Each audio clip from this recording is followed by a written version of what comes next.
طيب احنا هنا ان شاء الله بدنا ننتقل لموضوع اخر. نزل المطر المستغفرين انحلت حكومة. هذا بيهز هذا اثنين بيهزوا. عذرا يعني. انا صورت موبايل عن موبايل، يعني سامحوني يعني مش عمال يستقر الموبايل. لحظة. لان الكاميرا يعني مش عمال تاخذ الزوم عشان تبين الكتابة. طيب خلينا نغير مكان. طلع طلع هنا 30/5. انا قلت لكم. طلع هنا بدأ الامر. اليوم إن شاء الله نسأل الله بصالح أعمالنا أن يحرر المسجد الأقصى، وأن تنحل حكومة بنت، وأن لا يجتمعوا بعدها أبدا. أسأل الله أن يجعلها حقا. طيب، شكله هون التسجيل. هاي قديمة، كنت استغفرت 30,000 مرة. طيب خلينا ندخل هاي الاستغفارات، يعني استغفارات أعداد كبيرة يعني للإخوة. 30,000 مرة و31,000 مرة. بعثوا لي يعني فاتوا على الحملة. هاي المرة الأولى عندما أمطرنا في فلسطين 48. شوف 14 حزيران. اصبر شوي لاني انا بلعب بالكاميرا على اساس تيجي الكتابه واضحه عشان الزوم تبع الكاميرا، لانه من موبايل لموبايل. فلسطين. لحظه بس شوي، يعني عذرا يعني عشان.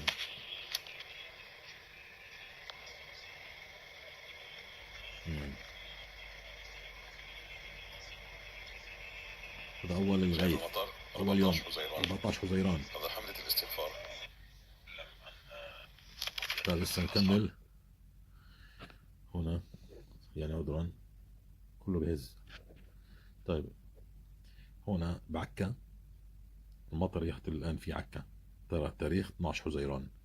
12 حزيران. الحمد لله الذي حقق لنا وعده بأن نزل مطر المغفرة كما وعد على غير ميعاد. نعم، مطر المغفرة ينزل الآن في مدينة عكا. هنيئا لكم يا إخوتي وأخواتي المستغفرين. أبشروا برب راض غير غضبان. الحمد لله رب العالمين.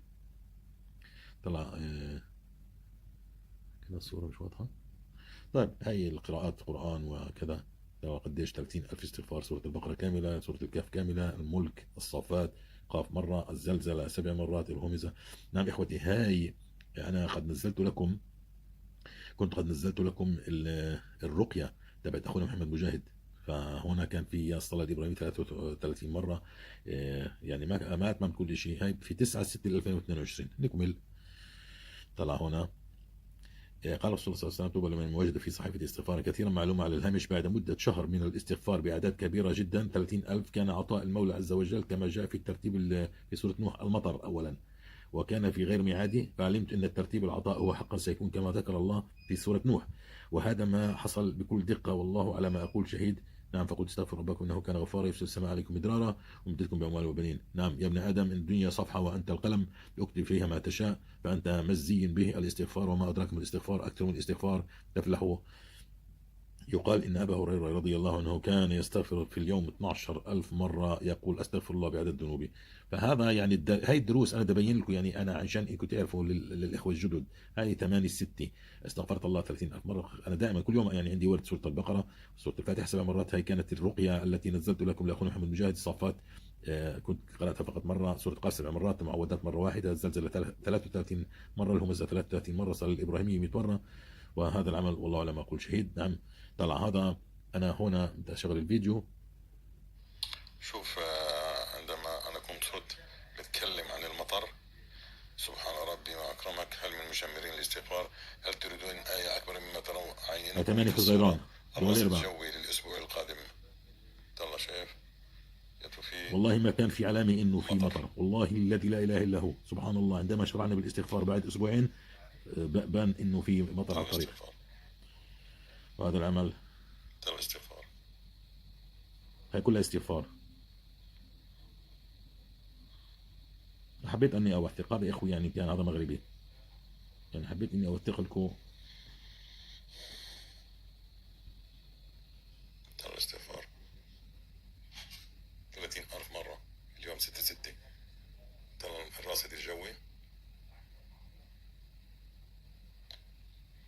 لأنه من موبايل لموبايل سايب الراصد الميزة. الجوي بكل مطر.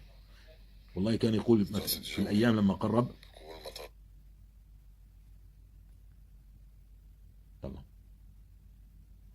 طيب ما علينا، بدي اكمل انا. شوف،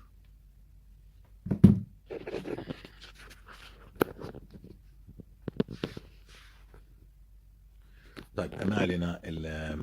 السلام عليكم ورحمة الله وبركاته. نعم، نحن عملنا حملة الاستغفار وشرعنا بهذه الحملة، وحبيت أني أوثق لكم هذا الكلام، أني أبلغ آية عشتها يوميا. وأنا عندما شرعت وبدأت في حملة الاستغفار وقلت للإخوة، كنت أنزل على الفيسبوك أقول لهم يعني قبل ما ياتي الراصد الجوي، والله الذي لا إله إلا هو، قلت لهم أول عطاء الله هو الاستغفار، أو أول عطاء الله في الاستغفار هو المطر.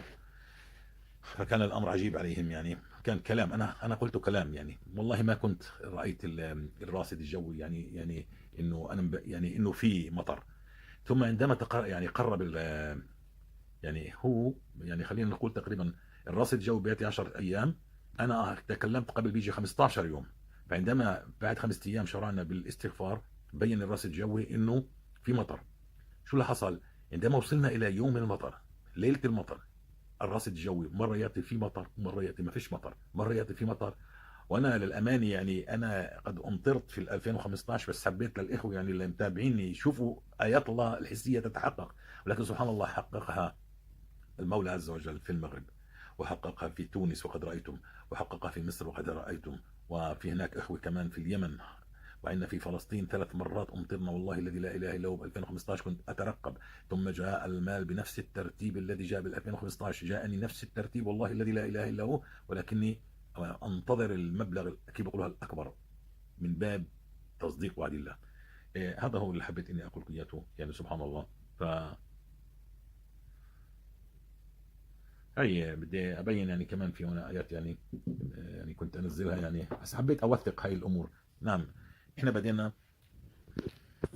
هنا، بدينا إحنا بدأت بالمقايضة. شو المقايضة؟ المقايضة هي عندما الثلاثة الذين أغلق عليهم الغار، يعني طبعا انتهاكات في المسجد الأقصى وفايتين طالعين، وليس باليد حيلة، سبحان الله.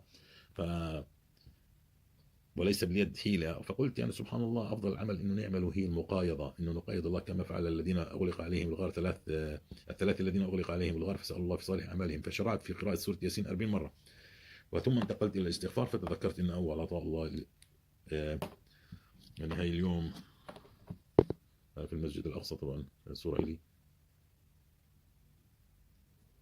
يعني في المسجد الأقصى اليوم 5000، هاي العادي اليوم اليوم إحنا بيومنا هذا 5300. عذرا على التصوير من فيديو لفيديو، يعني من قصدي من الموبايل لموبايل، بس حبيت أوثق للإخوة الجدد ونعيد الذاكرة. نعم، عشان نكمل إن إحنا نتكلم عن آية عشناها، مش كلام كتب. أنا آيات تحققت معي بفضل الله، فسبحان الله. 30,000 استغفار 5 6. أنا بدي أنهي هذا الفيديو عشان ما يطولش أكثر من هيك، وإن شاء الله تكون اتضحت الصورة، إنه إحنا الأمر إنه نبلغ آية عن رسول الله صلى الله عليه وسلم. فقد عشت آية سورة البقرة، تكلمت عنها وستكلم عنها، وأنا الاستغفار تكلمت عنها، وأنا الصلاة على الرسول صلى الله عليه وسلم مش إنه كلام أقرأ حديث وأقول لك إياه، لا، أنا عشت هذا الحديث، أنا عشته وقطفت ثماره، قطفت ثمار سورة البقرة، قطفت ثمار الاستغفار، فأمطر الله السماء وجاء المال وجاء البنين وجاء كل شيء. نعم، استغفرت الله، نعم، 30,000 مرة في اليوم، والصلاة وقيام الليل، وكل هذا سوف أبينه، والصدقة والقرب من الله. أنا أخذت الدين كلياته، وهناك قصص حقيقية تحققت لي بفضل هذه الأمور، وهذا الذي أبينه أنا. وسنحل مشاكلنا كلها إن شاء الله، ونرتقي في هذه الأمة. عندما يقول رسول الله يعني يقول المولى عز وجل: ما كان الله ليعذبهم وأنت فيهم، وما كان الله معذبهم وهم يستغفرون. كل هذه ذنوب وخطايا يعني نقترفها فيعذب من الله فيها. عندما تقلع عن هذه الذنوب سيعطيك الله ويرفع عنك الغمة. ما يفعل الله بعذابكم إن شكرتم وآمنتم. نعم، قال: أجعل كل صلاتي لك يا رسول الله. قال: إذا تكفى همك ويغفر ذنبك. نعم، قارب النجاة وعدم التخبط وإبطال الأسحار والعيون حسود، هي سورة البقرة، ستأخذك إلى مرضاتك ومرضات الله. سنتكلم عن هذه كلها 100 مليون مرة حتى تعمل بها وتقطف ثمارها وتعلمها لأجيال قادمة إن شاء الله بعد أن عشتها حقيقة.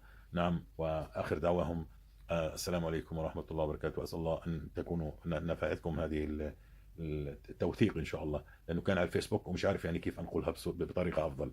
إن شاء الله لقادم الأيام يكون شيء أفضل. هنا ننهي، والسلام عليكم ورحمة الله وبركاته.